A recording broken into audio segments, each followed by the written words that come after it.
13 বছর আগে উত্তর দক্ষিণে দুটি সিটিতে বিভক্ত হয়েছিল ঢাকা সিটি কর্পোরেশন। এখন এই বিভাজন তুলে দেওয়ার সুপারিশ করেছে স্থানীয় সরকার সংস্কার কমিশন।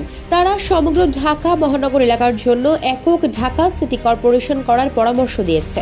কাজের পরিধি, কাঠামো ও নির্বাচনের ধরনেও বড় রকমের পরিবর্তন করতে বলছে কমিশন। এক্ষেত্রে বর্তমানে উত্তর ও দক্ষিণ সিটি কর্পোরেশনের আওতায় যে 20টি অঞ্চল রয়েছে সেগুলোর প্রতিটিকে ওই এলাকার ওয়ার্ডগুলো নিয়ে একটি করে স্বতন্ত্র সিটি কাউন্সিল, যেমন মিরপুর একটি সিটি কাউন্সিল হতে পারে, এমন সুপারিশ করেছে তারা। এই সিটি কাউন্সিলই এলাকা ভিত্তিক মূল কাজগুলো করবে, আর সিটি কর্পোরেশন মূলত সমন্বয়কারী প্রতিষ্ঠান হিসেবে কাজ করবে। এখানে ওয়ার্ড কাউন্সিলররা নির্বাচিত হবেন সরাসরি ভোটে, আর সিটি কাউন্সিল ও সিটি কর্পোরেশনের মেয়র নির্বাচিত হবেন কাউন্সিলরদের ভোটে।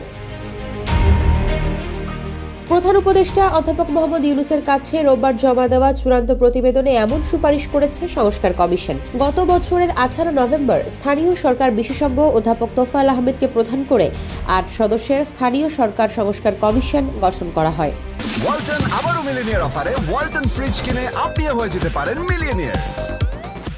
বুড়িগঙ্গা নদী তীরে অবস্থিত প্রাচীন নগরী ঢাকাকে পৌরসভা করা হয় 1864 সালে। এরপর নানা পরিক্রমায় 1990 সালে ঢাকা সিটি কর্পোরেশন নামকরণ হয়। 2011 সালে ঢাকা সিটি কর্পোরেশন বিলুপ্ত ঘোষণা করা হয় এবং 2012 সালের 1 ফেব্রুয়ারি ঢাকা উত্তর ও দক্ষিণ দুটি সিটি কর্পোরেশন যাত্রা শুরু করে।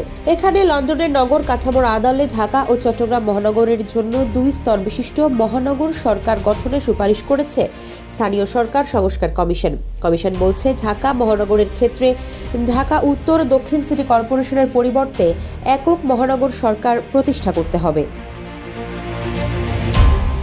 স্থানীয় সরকার সংস্কার কমিশনের প্রতিবেদনে বলা হয়েছে, এক একটি সিটি কাউন্সিল তার নিজস্ব ভৌগোলিক সীমানার মধ্যে কাজ করবে, যা কতগুলো ওয়ার্ড নিয়ে গঠিত হবে।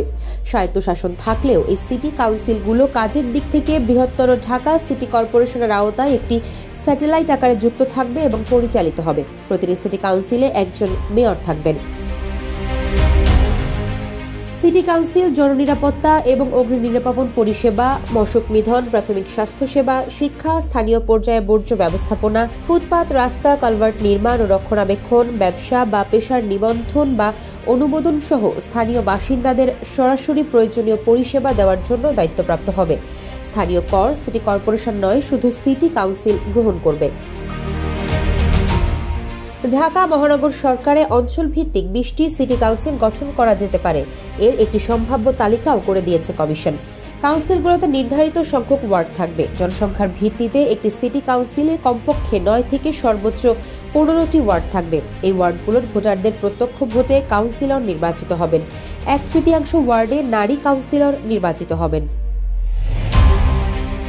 প্রতিটি সিটি কাউন্সিলে নির্বাচিত কাউন্সিলররা নিজেদের ভোটে কাউন্সিলের মেয়র নির্বাচিত করবেন, আর সব সিটি কাউন্সিলের কাউন্সিলররা মহানগর সিটি কর্পোরেশনের মেয়র নির্বাচনে ভোটার হিসেবে বিবেচিত হবেন।